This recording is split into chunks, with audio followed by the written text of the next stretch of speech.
Hey, what's happening, everybody? Welcome back. Today, I just wanted to film a little bit, talk about some upgrades on mountain biking. When I was riding my old Trek here, and then I went to this Diamondback Overdrive that's now in pieces. I'll explain that here in a second.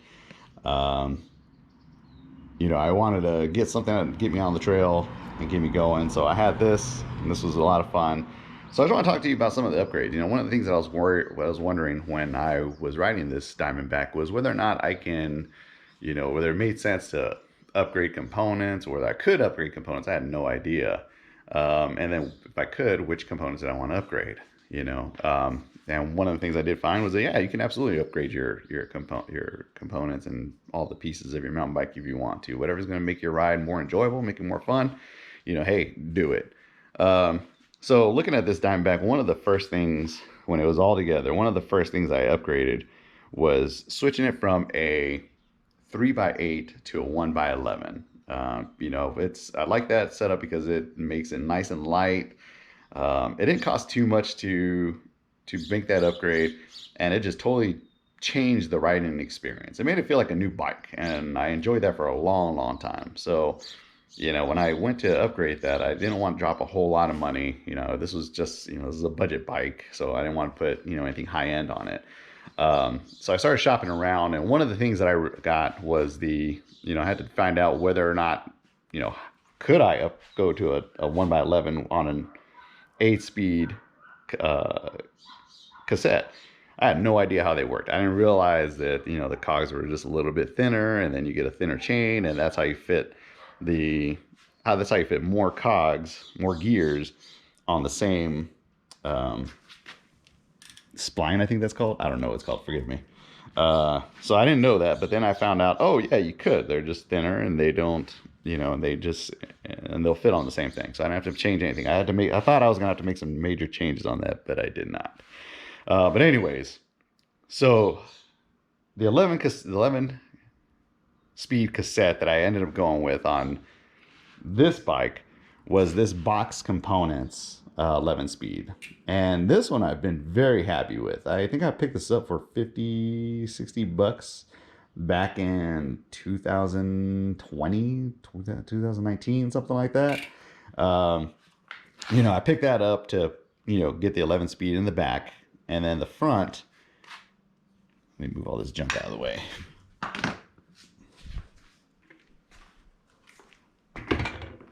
All right.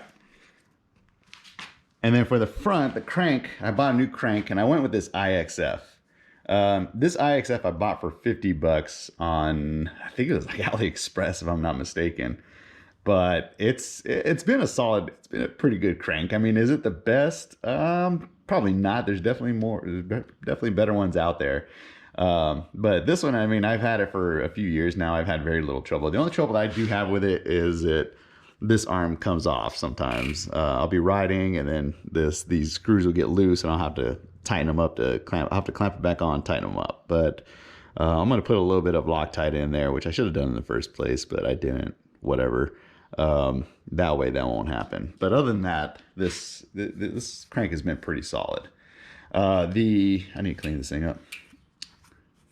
The gear that I went up front, the front cog that I went up with up here was the GJ bike. GJ bike puts out some pretty good products. I'm impressed with it.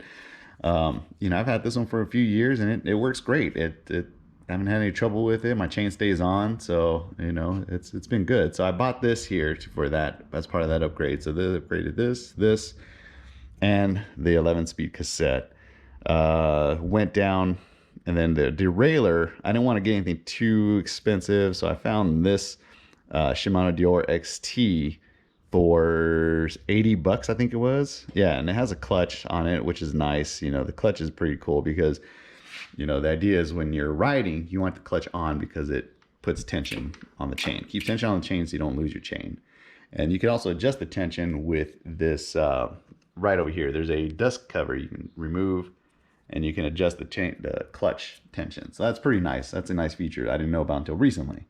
And then when you want to take the bike off, when you take the wheel off and you want to work on it, then you just turn the clutch off, switch it like that, and it's much looser. Turn it on, stiffens it up a little bit. Okay, and that's that way this doesn't go bouncing around and you lose your chain.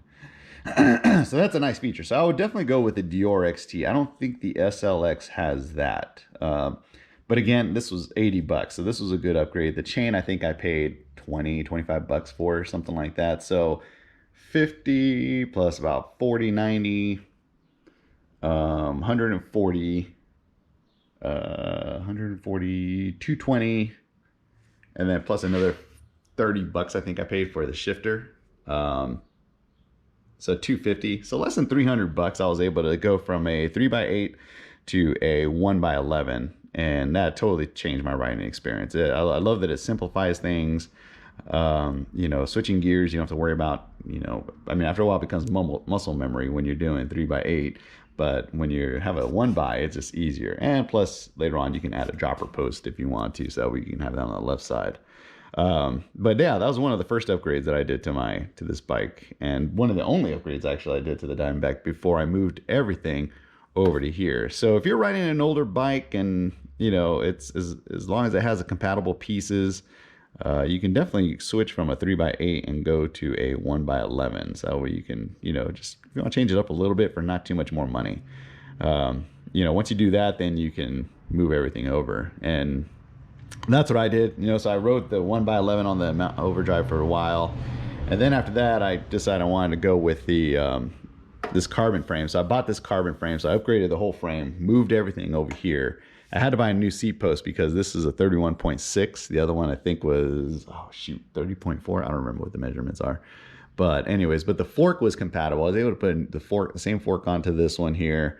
You know, move all the gears over, the drivetrain over, pedals, all that good stuff. These pedals I need to replace. These are a pain in the butt. When these hit you in the shin, it sucks. So that's my next thing I'm going to do.